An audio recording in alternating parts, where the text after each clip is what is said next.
Pagkatapos daw niyang galawin yung isang setting na to dito sa YouTube, biglang nawala, nabura lahat yung 52 videos niya. At hindi lang yun, yung dati niyang milyon-milyong views ng mga videos, hanggang naging 90k views na lang daw ngayon. Ang tanong, totoo ba to mga mamsor na may setting talaga na kapag nagkamali ka na pindot mo, maaaring mabura yung mga videos natin? Kailangan nating klaruhin yan. At i-explain din natin kung para ba saan talaga itong remixing settings na to. May possibility ba talagang mawala yung mga videos natin? At kung hanggang ngayon nag-a-upload ka pa rin ng mga videos mo pero hindi mo alam kung para saan yung YouTube settings na to, naku, importante, patapusin mo yung video na to.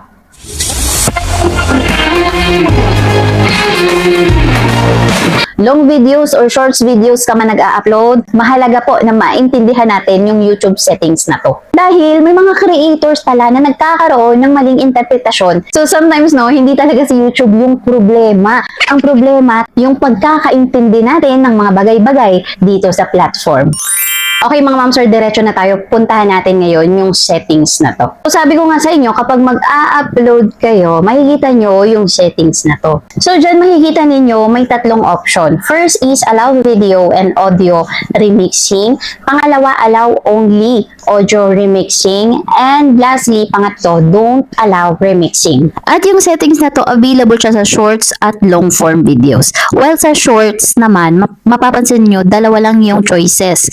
Allow video and audio remixing and allow only audio remixing. Well, sa long form videos, tatlo yung choices na pwede nyong papilian. Kung pipiliin mo yung number 1, allow video and audio remixing, ibig sabihin lang yan, pinapayagan mong gamitin ng ibang creator ang content mo para gumawa ng shorts. Kaya ang nakalagay sa taas, shorts remixing. Ibig sabihin, pwedeng gamitin ang video, pwedeng gamitin ang audio, at pwede nilang i-remix ito. Parang duet ba o reaction style content. Ganon. Ngayon, proceed naman tayo sa pangalawa. Kapag pinili mo ang allow only audio remixing, ibig sabihin, audio mo lang ang pwede nilang gamitin. Audio mo lang ang pwede nilang i-remix, hindi ang video. At kapag pinili mo naman ang don't allow remixing, wala silang magagamit mula sa content mo. Ganon lang kasimple yung settings na to, hindi natin kailangan gawing komplikado. Sa akin mga mamsir, sa akin opinion ko lang based doon sa post niya. Kaya naisip niya na possible, dahil sa settings na to, kaya nabura yung mga videos niya, binura ni YouTube yung mga videos niya, or bumaba pati yung mga views ng every videos niya. So ito mga mamsir, tingnan niyo, pansinin niyo itong nakasulat sa bandang itaas na ito. So ano yung nakalagay? So if you don't allow remixing, shorts remixed. Ayan, shorts remixed from this video will be permanently deleted. Kung possible, yun yung nakita niya, kaya niya nasabing dahil dito sa settings na to, kaya nabura yung kanyang almost 50 plus na mga videos. And maliban doon, bumaba din yung reach or yung views ng kanyang mga videos. So oo nga naman, kapag may nakita kang permanently deleted, talagang kakabahan ka, talagang matatakot ka. Lalo na kapag hindi mo naintindihan yung sinasabi o yung ibig sabihin. Kaya akala ng ibang mga creators, ayan, kapag pinindot nila yung don't allow remixing, mabubura yung sarili nilang mga video.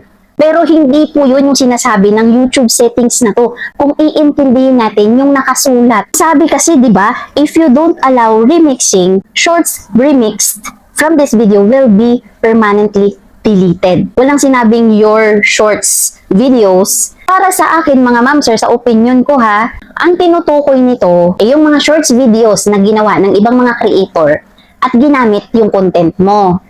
Ni-remix nila yung content mo. Hindi ito yung original upload mo na video. Okay? It's not your original video ang mabubura. Correct me if I'm wrong mga mamsir, pero yung pagkakaintindi ko dito sa nakasulat na to, kaya ito yung nagbibigay ng, nagpapapanik sa ibang mga creator kasi nagkakaroon ng misunderstanding dito sa settings na to.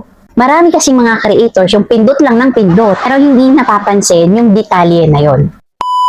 At kung gusto mo pang mas matutunan yung about dito sa YouTube remixing settings na to, i-click mo tong learn more sa taas. At kung makikita ninyo, mababasa ninyo, inaalaw po talaga ni YouTube ang remixing shorts or shorts remixing. Kaya nga po, merong settings niyan dyan. And from that, maraming iba't ibang mga question dito na po pwede tayong mas matutunan dahil may mga automatic na kasagutan na ito para mas maintindihan natin yung about dito sa YouTube remixing settings na to. For example, itong katanungan na to na what happens when the content that I remix is restricted, edited, or deleted. So, merong mga answers kaagad dyan po pwede nating i-consider, mapag-aralan, ma-take note, para nang sa ganon, no, every time na mag-a-upload tayo, gagawin natin yung settings na yan, aware tayo sa mga consequences or sa mga magiging result nito. And please take note lang mga ma'am sir na yung mga information na to, itong mga question na to na nakikita ninyo, and yung mga answers na yan is hindi po galing sa akin. Galing po yan kay YouTube at si YouTube po mismo yung gumawa niya. At huwag nyo rin pong kakalimutan na palibhasa inalaw po yung settings na yan dito sa platform ay 100% safe na. Meron pa rin mga policy na kailangang sundin dito. For example, ito na lang note na to na nabasa ko. If you upload a short video you've created elsewhere, now make sure that any copyright protected material you've used is approved for use on YouTube. Using copyright protected material could lead to you getting a content ID claim. Yan. Also, if a copyright owner, artist, label, or distributor sends as a valid or complete copyright takedown notice, ayan, against your short video, it may be removed and you could get a copyright strike. So, ito na mga ma'am sir, ang tanong totoo ba? Totoo ba yung kwento ng creator na yon sa nangyari sa channel niya? We don't know kasi yung nilagay niyang attachment o yung mga screenshot is limited. So, wala masyadong evidence na magpapakita na galing ba talaga sa settings na yun? Kaya nabura yung 52 videos niya? So, sa akin ha, ayan, kung nandito ka, napapanood mo yung video na to, on my own opinion, mga ma'am sir, doon sa post ng YouTube creator na to, may ibang nangyari. May ibang nangyari sa channel niya kung bakit nabura. Yung napakaraming videos niya na yon. Imagine 52 videos, sino nga namang hindi magpapanik nun? Isang video nga lang yung burahin sa'yo ni YouTube, di ba nagpapanik ka na? Yun pa kaya 52 videos, tapos million-million yung views. So, sa ngayon, yung assessment ko dito sa issue na to guys, 90% chance na hindi yung allow only or remixing yung direktang dahilan ng pagkabura ng 52 videos na yan. So, malamang, no, na may copyright policy or ibang enforcement issue na kasabay lang nangyari, nagkataon, no, kasabay nangyari pagkatapos niyang baguhin yung settings na yan. And aside from that, doon sa post niya, doon, may isang bagay na napansin ako doon sa kwento niya. Sabi niya may tutorial daw siyang napanood na i-click ang allow only audio remixing para lahat ng views mapunta sa akin. So, ayun, di ba? So, for me, hindi tama na explanation yun. Kasi ang remix setting ay walang epekto sa pagbilang ng views ng sarili mong shorts. So, hindi nito pinapabilis ang algorithm at hindi rin ito kinukuha yung views ng ibang creators. So, ano yung pinakamagandang ebidensya dito sa issue na to para malaman natin yung totoong dahilan? Ayan, sa nag-post po nito, ayan, ma'am, sir, ayan, kung napapanood nyo yung video na to, so po pwede nyong tingnan yung laman ng isa sa 52 emails na yan na galing sa YouTube. No, nakasulat dyan kung ano yung dahilan kung bakit tinake down yung mga videos na yan, kung bakit ni-remove yung 52 videos mo. So, maaaring po pwedeng nakasulat dyan, remove for copyright, community guidelines violation, or di kaya naman content remove, or due to policy violation. So, po pwedeng mga ganyan. So, malalaman nyo dyan sa email na yan kung ano yung reason. Doon nyo makikita yung totoong dahilan. So, ayun lang guys. Gusto ko lang maintindihan ninyo talaga yung about sa YouTube settings na to. Na if ever na maka-encounter kayo ng mga klaseng ganong post, ayan, wag muna tayong matakot, wag muna tayong mag-react, wag muna tayong mag-panic. So, basahin ng mabuti, intindihing mabuti kung ano yung sinasabi sa settings. So, mga ma'am sir, kayo ba? Gusto kong malaman, ano ba yung settings na gamit mo ngayon?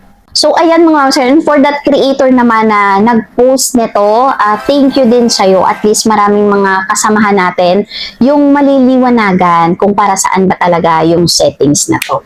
So, ayun lang guys, if you think na nakatulong sa inyo yung video na to, yung content na to about this topic, so please like and subscribe. At i-hit nyo na rin po yung ating notification bell para lagi po kayong updated sa ating mga bagong videos. So, ayan guys, before I end, shout out muna sa ating mga channel members. Ayan, thank you so much guys sa mga patuloy na nagre-rejoin at patuloy na mga members pa rin natin hanggang ngayon. Thank you so much. More power and God bless po sa inyong lahat mga ma'am and sir. And also for those mga bagong subscribers natin, yung mga matatagal na pero supporters pa rin natin ngayon, loyal viewers pa rin natin hanggang ngayon. Ayan, thank you so much guys sa support na binibigay ninyo. Yung mga laging nandiyan sa comment section natin sa every videos na ina-upload natin. Thank you so much guys. So ayun lang guys. I hope, I wish lahat tayo sumakses dito sa YouTube. So yun lang. Have a nice day. Thank you for watching and see you in my next video. Bye po!